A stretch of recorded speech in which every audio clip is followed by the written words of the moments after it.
Episode की starting में हमें यान फैमिली के बैकयार्ड का सीन दिखाया जाता है, जहाँ पर एक एल्डर कुछ लोगों को ट्रेनिंग दे रहे होते हैं और वो बोलता है तुम लोग जितने अच्छे से ट्रेनिंग करोगे उतनी ही जल्दी आराम कर सकते हो। और सारे लोग बोल रहे होते हैं जी एल्डर, ठीक है। और एक लड़का पूछने लगता है, अंकल तियान हुसोंग अपना मैरिज प्रपोजल लेके आने वाला है, तो क्या आपने हमारे यंग मिस के लिए कोई सूटेबल लड़का ढूंढा है या नहीं, जिससे हम मैरिज प्रपोजल के लिए मना कर पाए। जो सुन के वो एल्डर बोलता है यान फैमिली का एरिया यहाँ से 100 मील तक फैला हुआ है। इनमें से कोई लड़का ढूंढना मुश्किल है जो यान फैमिली से रिलेट ना करता हो। ये लोग बातें कर ही रहे होते हैं कि ऊपर से किसी के चीखने की आवाज़ आती है। जब वो लोग देखते हैं तो एक लड़का चीखते हुए नीचे गिर रहा होता है और वो पानी में नीचे गिर जाता है। फिर वो लड़का दिखाया जाता है जो कि पानी के ऊपर लाश की तरह तैर रहा होता है। और हाँ, यही हमारा मेन कैरेक्टर भी है।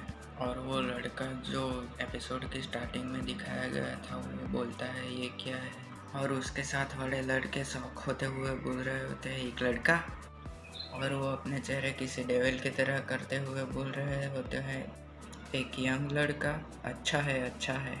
ये तियान हुजोंग से निपटने के लिए काफ़ी रहेगा। और हमारा एमसी उन्हें देखते हुए सोच रहा होता है क्या मैं सपने में हूँ, यहाँ आखिर चल क्या रहा है।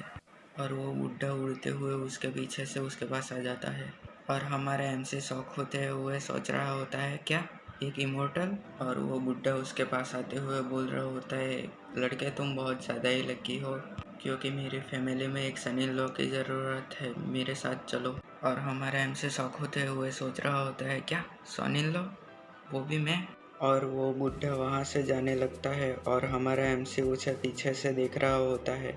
और वो जो लड़के थे उस बुढ़े से पूछने लगते हैं अंकल सन, क्या हम उस लड़के का बैकग्राउंड चेक नहीं करने वाले, क्या हम उसे हमारी यंग मिस का फ़ायदा ऐसे ही उठाने देंगे, क्या हम उसका यूज़ करने के बाद उसे मार देने वाले हैं। और वो बुढ़ा बोलता है शांत हो जाओ सबके सब, उसे कोई भी मार्शल आर्ट नहीं आता, मैंने पहले ही चेक कर लिया है। और पीछे से हमारा एमसी बोल रहा होता है मैं सब सुन रहा हूँ। हमारा एमसी सोचता है मुझे पता नहीं है कि वो लोग क्या सोच रहे हैं, लेकिन अगर मैं यहाँ से नहीं भागा तो मेरी लाइफ पक्का खतरे में पड़ जाएगी। हमारा एमसी वहाँ से भागने ही वाला होता है कि वो लोग उसे देख लेते हैं और वो लोग बोलते हैं भागने की हिम्मत भी मत करना, भागने के बारे में सोचना भी मत। लेकिन हमारा एमसी कहाँ सुनने वाला है, वो अपनी जान बचाने के लिए भागेगा ही ना। हमारा एमसी भाग ही रहा होता है कि वो लोग उसे पकड़ लेते हैं और उसकी कुटाई करने लगते हैं, पता नहीं कहाँ कहाँ से मारे होंगे बेचारा हमारा एमसी। फिर सीन शिफ्ट होता है और हमारे एमसी की हालत खराब हो चुकी थी और उसे बांध दिया गया था और कुछ लोग हमारे एमसी को बांध के ले जाने लगते हैं। और पीछे से वो लड़का सोच रहा होता है सीटीआर,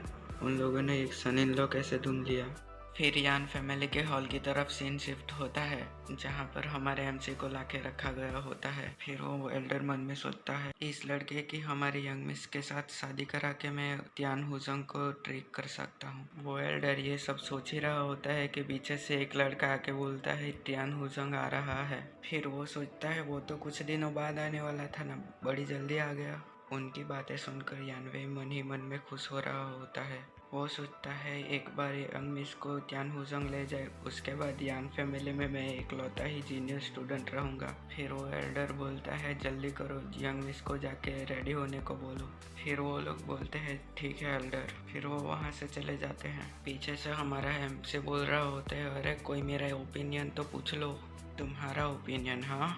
इतना बोलकर वो अपने कमर से तलवार निकाल कर एमसी की ओर फेंक देता है, जिसको देखकर हमारा एमसी बहुत ही ज़्यादा घबरा जाता है और फिर वो मैरिज के लिए हाँ करने लग जाता है। फिर वो बुढ़ा हमारे एमसी को घूरते हुए बोलता है हम आज ही शादी करने वाले हैं, जल्दी तैयारियां करो। फिर सीन शिफ्ट होता है और सारी तैयारियां हो चुकी थी और हमारे एमसी को बांध के कुर्सी पे लेटाया गया हुआ होता है। हमारा एमसी उस बुड्ढे से बोलता है तुम्हें ऐसा नहीं लगता कि मैं तुम्हारे यंग फेस का फ़ायदा उठा सकता हूँ? उसकी बात सुनकर वो एल्डर हंसते हुए बोलता है तुम्हारे जैसा कमज़ोर लड़का हमारी यंग मिस का फ़ायदा नहीं उठा सकता। फिर वो बुड्ढा वहाँ से जाने लगता है और हमारा एमसी उसे मन ही मन में गालियाँ दे रहा होता है। फिर वो कुछ सोचते हुए बोलता है मैं शादी नहीं कर सकता, मैं एक प्रीस्ट हूँ। हमारा एमसी यह सब बोल ही रहा होता है कि वहाँ पर हमें पहली बार यान फैमिली की यंग मिस की एंट्री दिखाई जाती है। इसको देख के हमारा एमसी बहुत ही ज़्यादा खुश हो जाता है और उसके मन में लड्डू फूटने लगते हैं। पीछे से एक लड़का हमारे एमसी की तरफ तलवार पॉइंट करते हुए बोलता है, क्या बोला तूने, फिर से बोल। जिसको देखकर हमारा एमसी अजीब सी शक्ल बनाते हुए बोलता है, हाँ करूँगा ना मैं तुम्हारी यंग मिस से शादी, बिल्कुल करूँगा। और मन ही मन में एमसी बहुत ही ज़्यादा खुश हो रहा होता है। उसके शरीर में बहुत ही ज़्यादा एनर्जी आ जाती है। पीछे से एक मुर्गा दिखाया गया है, यानी हमारे एमसी के अरमान खड़े हो चुके होते हैं। फिर वो बुड्ढा बोलता है, जल्दी से अपने कपड़े बदल लो। ये कहकर वो उसकी तरफ कपड़े फेंक देता है और हमारा एमसी कपड़े बदल लेता है और उन कपड़ों में हमारा एमसी बहुत ही ज़्यादा हैंडसम नज़र आ रहा होता है।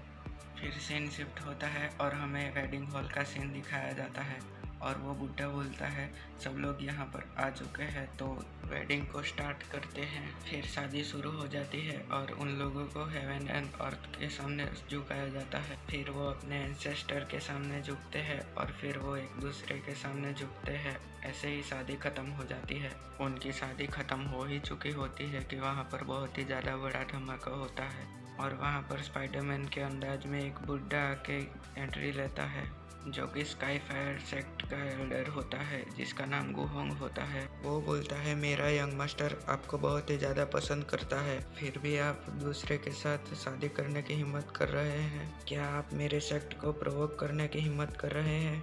पीछे से हमारी यंग मिस घूंघट उठाकर उसे देखती है। स्काईफायर सेक्ट का एल्डर हमारे एमसी की तरफ बढ़ ही रहा होता है कि पीछे से वो बुड्ढा उसे रोक लेता है। ये शादी उसके ग्रैंडपा ने अरेंज की है। वो अपने साथ मैरिज कॉन्ट्रैक्ट लेकर आया था। हमारे पास और कोई रास्ता नहीं था। वो सेक्ट के एल्डर को अपना कॉन्ट्रैक्ट मैरिज दिखाता है, जिसे कि वो एल्डर घूरते हुए उससे ले लेता है। फिर वो बोलता है, क्या ही बकवास है, मैं इसे नहीं मानता। फिर वो एल्डर अपने एमसी के पास जाता है और उससे बोलता है, अगर जिंदा रहना चाहते हो तो यहाँ से चले जाओ। ऐसा बोलकर वो अपना पैर जमीन पर एनर्जी के साथ मारता है, जिससे हमारा एमसी बहुत ही ज़्यादा घबरा जाता है और नीचे गिरने वाला होता है। और जब हमारा एमसी नीचे गिरने ही वाला होता है कि पीछे से बुड्ढा बहुत ही ज़्यादा तेज़ी से आता है और हमारे एमसी को बचा लेता है और एमसी से बोलता है, अगर ज़िंदा रहना चाहते हो तो मेरी बात मानो और पीछे हटो।